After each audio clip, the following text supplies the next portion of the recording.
All right, you let me know when you're all ready. Good. All right, well, obviously I'm the elephant in the room right now, the big elephant in the room. Obviously I've got, and you read my statement, and I want to talk about the team win, and that's it. So I'm going to start out with just a real brief statement, and then I will talk about wrestling, and I won't talk about anything else. Obviously I have to make a decision here in the next 24 hours. I got an opportunity, and I'm going to go home with my family and talk about that. And obviously the timing of it isn't ideal, but sometimes timing isn't ideal. So I've got some things to figure out tonight, and I'm having a conversation later tonight with the Iowa State athletic director, and so that's that, and that's where it's at. As far as our win tonight, you know, what a great environment. I've obviously sat in the corner in a lot of dual meets, or not on the bench at a lot of dual meets, and to see what kind of effort we made. I mean, even guys like Kevin Nordstrom, who just kind of got back in the lineup, really good effort. We just have to get his gas tank bigger. You get a guy like Sal Mastriani that, you know, just was right there, and that we can't have moral victories, but right there with the third-ranked guy in the nation.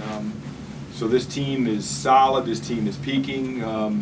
You know, even you know, at 165 with Ryan Blease, it's tied up, and he makes one mistake and gets pinned. You know, it's not always about getting your hand raised, but it's about really, really good effort. And so from a coaching standpoint, I take my hat off to my staff. I'm telling you, Roby, Zadok, St. John, they've done an unbelievable job of developing the talent that we've got there. So it was super exciting. What a great crowd. You know, you wrestle all that for a plaque, and we said before that really in the standings and everything, this match didn't matter, but it did matter. It was, you know, it's stepping out there, and it's two guys scrapping, shaking hands for bragging rights, and that's what it was all about tonight. So I take my hat off to Nebraska. Thanks for coming halfway across the country. When a lot of schools are finding out ways not to make this happen, Nebraska made this happen, and as you all saw, that's a pretty dang salty team. You know, they had a couple guys out in the middle. We had Zach Epperly out. So, you know, it's kind of a wounded time of year, and as everybody, they're getting ready for their Big Tens. We're getting ready for our ACCs.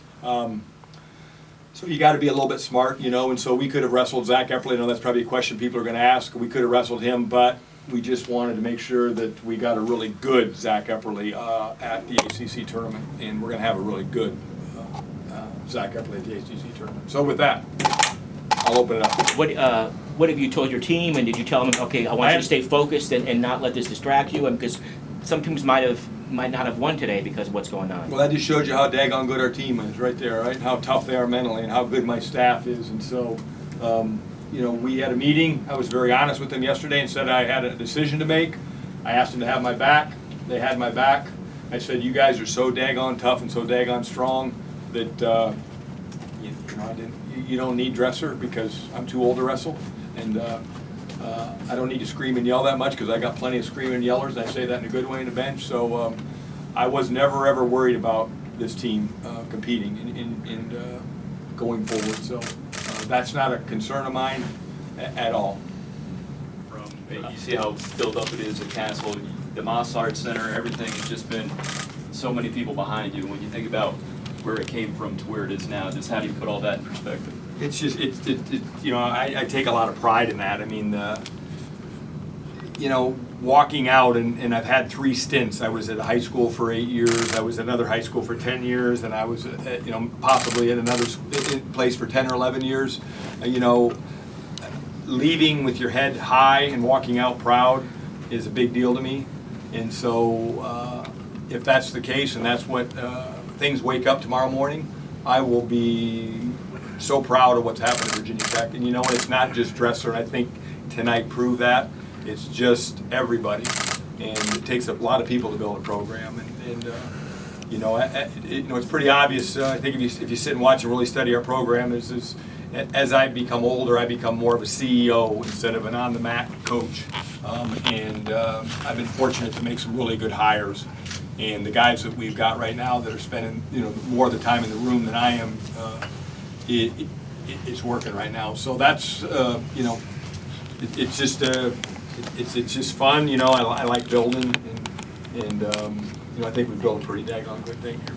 if you still have a decision to make tonight, Yes. how tough a call is it gonna be for you? Leaving this place? Oh my gosh, all right? Leaving this place is incredible, but, you know, I'm a quirky guy and I got goals, and I'm not saying that Virginia Tech's not one of my goals, but, you know, I'm looking at a chance to go home. I'm looking at a chance to go, my mother lives 20 minutes from, my brother lives 20 minutes from Iowa State. I haven't got to spend a lot of time with my mother in the last couple of years, so that's a factor in my decision.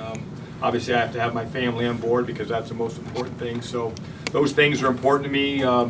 There's very few jobs I would ever consider, but that's probably one of the two jobs I would consider. I grew up going to Iowa State matches when I was 9 and 10 years old, and sat in 14,000 and 15,000 seat arenas packed, watching wrestling, and so that intrigues me, and I'm just putting my cards to the table.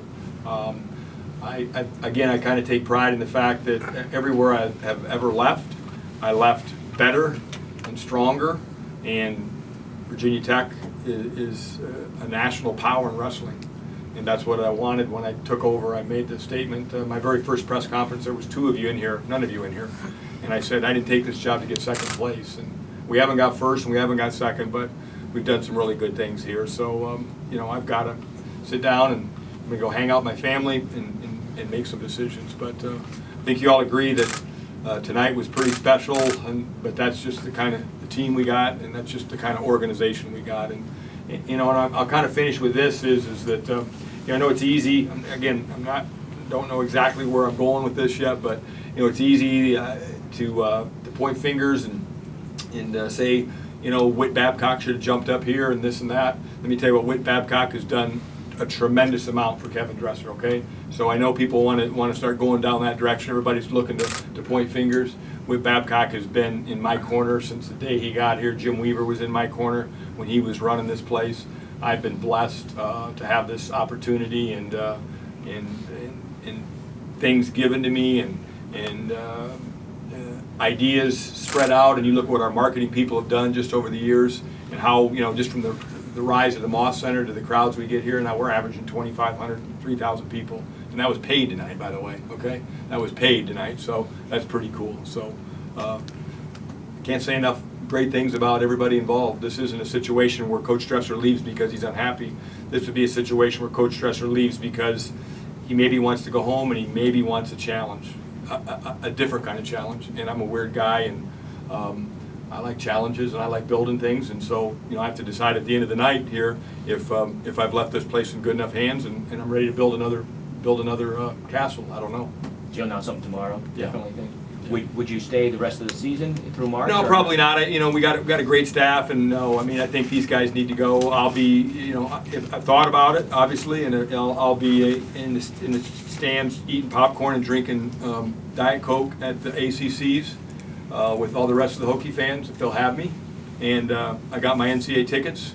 I don't know, I might have to pay for them now, but they were free. But obviously, I'm gonna, you know, if this goes down, I'm gonna, you know, follow our guys all the way through. I won't, you know, obviously I won't be in the room, but trust me, I'm not worried about that. All right. If I was one bit worried about the leadership in the wrestling room, I wouldn't be sitting here right now. We wouldn't be having this conversation. Okay, so I'm just super pumped and super positive about everything that's going on here. So, you know, I got to go see my family and we got to figure some stuff out. But I appreciate all you for all putting up with me and so forth and so on.